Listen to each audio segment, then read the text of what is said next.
Chapter 3. The next chapter. All looked quite dire for Rita. Bernard had her within his grasp.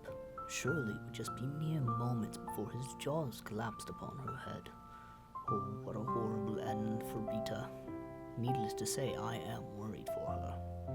But, as luck would have it, miles and miles away, 20 years earlier, something amazing happened.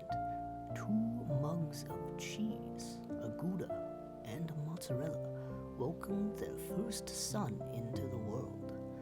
I don't think I need to tell you his name. It was Dave. No one liked Dave. After that, their second son came forth, Richter the Cracked. Just called Richter at that time. Richter spent his early life stealing cowbells and putting them on skunks. This way, people would always know when danger was nearby. Needless to say, Richter was one smart mug of cheese.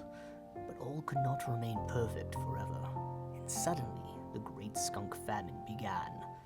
Richter found his world in array, and he sought a new purpose. Fortunately, there was an opening in the governor's county for an adventurer at that time, and since he was a descendant of the 3 Grand Flagon Kings, he was boosted to the head of the line, because as we are all quite aware, even in olden times, it's not what you know, it's who you know. Thus, the adventures of Richter began. He braved deep dungeons, he slayed the great beasts, he climbed the highest mountain peaks, he sailed around the world despite the fact that he didn't own a boat. Richter was truly the stuff of legend.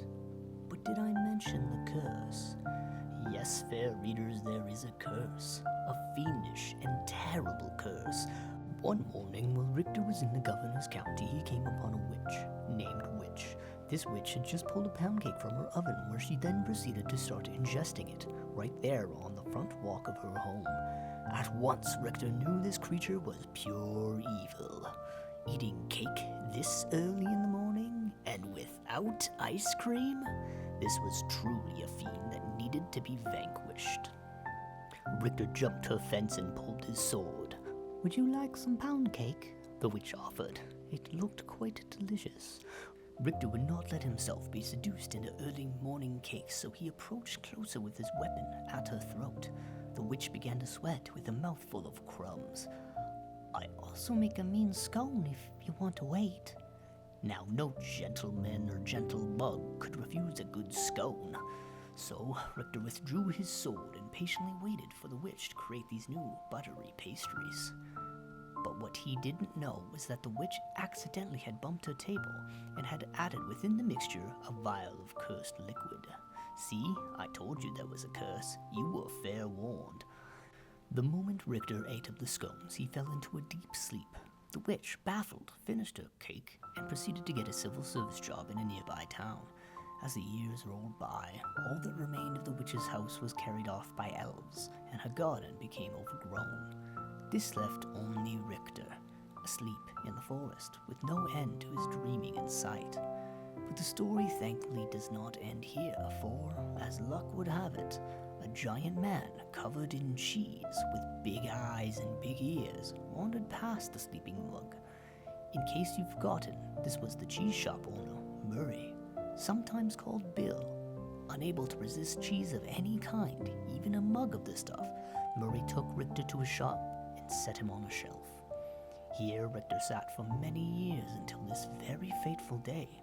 You see, in Rita's haste to gather up all the cheese she had purchased, she had swept a few things that did not belong to her into the sack as well. These items included the cat on the counter, a personalized pen, Murray's cash box. I think she'll be hearing about this one eventually. And last but not least, Richter himself, still deeply asleep. So now that our 2 stories have come together, let's discover what happened next to Rita and Richter in the climax chapter. Chapter 4. The climax chapter. It was the same hot winter day in the forest, and Mrs. Dartlemouse was finally starting to get concerned. Just down the road, Rita was being drawn towards an almost certainly bloody and horrific end to her life. Bernard was just moments from taking her within his lizard jaws, and mere hours from trimming his eyebrows. Rita stood her ground. She was no damsel in distress, but simply a person who was pretty darn tired by this point. She pulled the burlap sack of cheese from her body and swung it hard with every last bit of strength she had left in her.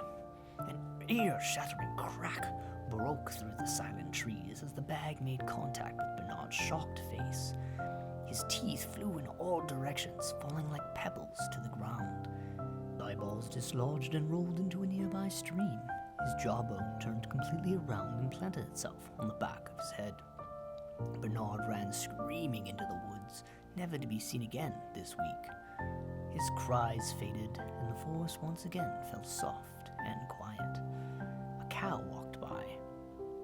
Rita, still standing with her sack outstretched in her arms, stood wide-eyed at what had just happened.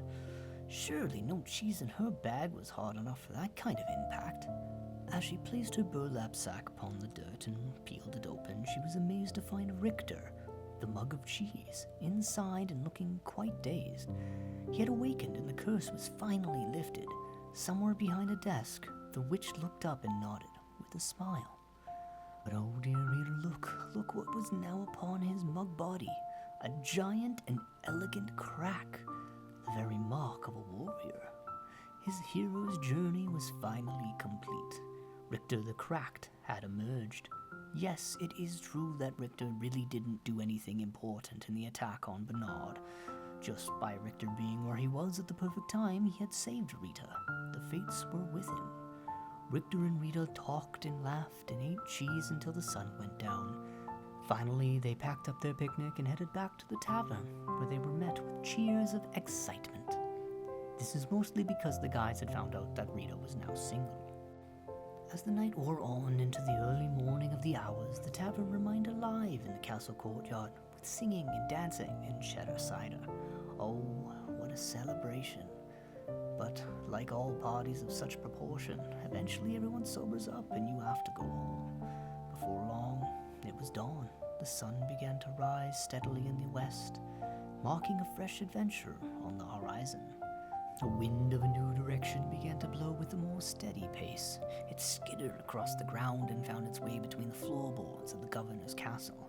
Here, against all odds, it found the barely remaining body of Mr. Darblemouse. The wind carried the stench far beyond the borders of the castle, over the mountains and deep within a dark cave where evil slept. What the heck is that smell? Said Evil, awakening with hellfire burning behind his eyes. Eventually, news of this great evil spread from town to town until it reached the ears of Richter the Cracked. He polished his sword and gathered some crumbs of bread to store in his mug. Wearing his best expression of courage, Richter once again set off to conquer the day. His story was not yet over. But for now, dear reader, we return to our own lives. So let us end this tale with one closing thought, shall we? Be we cracked or small or even dead, there's always a purpose to where we are all led. Be brave and strong, and lest we forget, fate isn't quite done with any of us yet. The end.